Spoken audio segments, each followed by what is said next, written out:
में जमीयत उलेमाए हिंद के बैनर तले प्रदर्शन किया जा रहा है। तो वहीं All India Muslim Personal Law Board वक्फ बचाओ मुहिम के तहत भी प्रदर्शन कर रहा है। कोलकाता में all India Muslim Personal Law board के बैनर तले सैकड़ों लोग प्रोटेस्ट कर रहे हैं।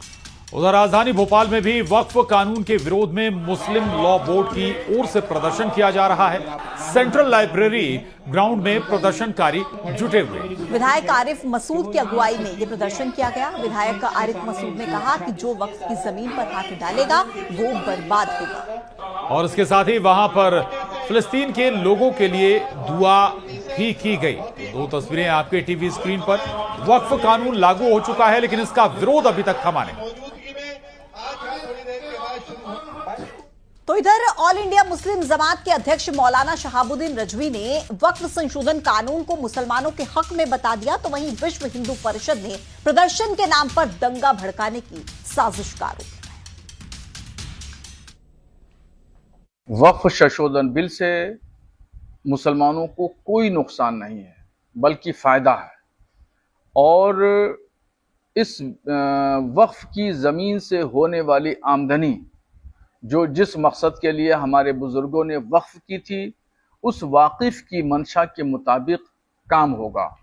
उससे होने वाली आमदनी से गरीब, कमज़ोर, लाचार, यतीम, बेवा मुसलमानों की किफ़ालत होगी, उनकी आर्थिक मदद की जाएगी। इससे सामाजिक और आर्थिक तौर पर गरीब मुसलमान जो है वो उभर के आएंगे और अच्छी ज़िंदगी गुजार सकेंगे। बंगाल का मुर्शिदाबाद आज दंगों की आग में लगातार चौथे दिन सुलग रहा है। आज धमकी दी जा रही है संपूर्ण देश में दंगे कराने की। जिस वक्फ कानून का ये विरोध करना चाहते हैं, इन्हें मालूम है उस कानून के पास होने से किसी की मस्जिद नहीं छिनेगी।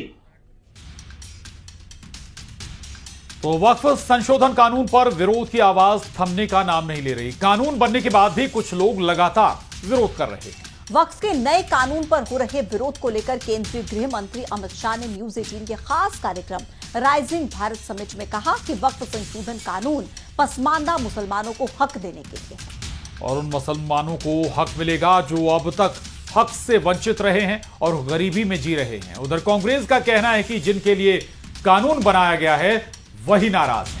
तो ऐसे कानून का मतलब क्या है? कांग्रेस के आरोपों पर बीजेपी ने पलटवार किया। कहा कि कांग्रेस भड़काने और भ्रम फैलाने का काम कर रही है।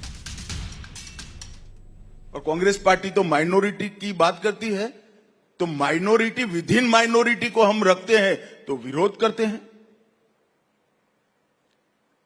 ये जो बिल आया है वो बिल मुस्लिम समाज के हरेक अंग का प्रतिनिधित्व करने वाला बिल है। दूसरा वक्फ बोर्ड जिनके लिए है वो लोग क्या कह रहे हैं, माइनॉरिटीज के लिए है, माइनॉरिटीज के लोग क्या कह रहे हैं उसके ऊपर महत्वपूर्ण है। उन लोगों की राय क्या है, जिन लोगों के लिए कानून बनाया जा रहा है उनकी राय भी तो कहीं ना कहीं अहमियत रखती है और उनके जो नेता हैं उनकी राय भी अहमियत रखते हैं। लेकिन जो सरकार कह रही है इससे वो लोग इत्तेफाक नहीं रख रहे हैं। दैट मीन्स कि जो जिनके लिए बनाया गया वो कहीं ना कहीं उस चीजों से खुश नहीं है। BMW कारों में घूमने वाले जो तथाकथित मुसलमान हैं, अब उनके सामने संकट आ गया क्योंकि सरकार उनके अनाधिकृत रूप से जो कब्जा किया है, अतिक्रमण किया है वक्फ की प्रॉपर्टी, वो सरकार उनसे छीनेगी और गरीब मुसलमानों के उपयोग में शिक्षा, स्वास्थ्य और उनके हितों में बांटा जाएगा।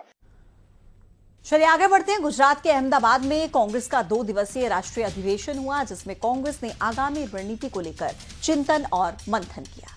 और इस बीच राहुल गांधी ने दलितों को लेकर सरकार पर बड़ा हमला बोला है जिस पर एमपी में सियासत शुरू हो गई।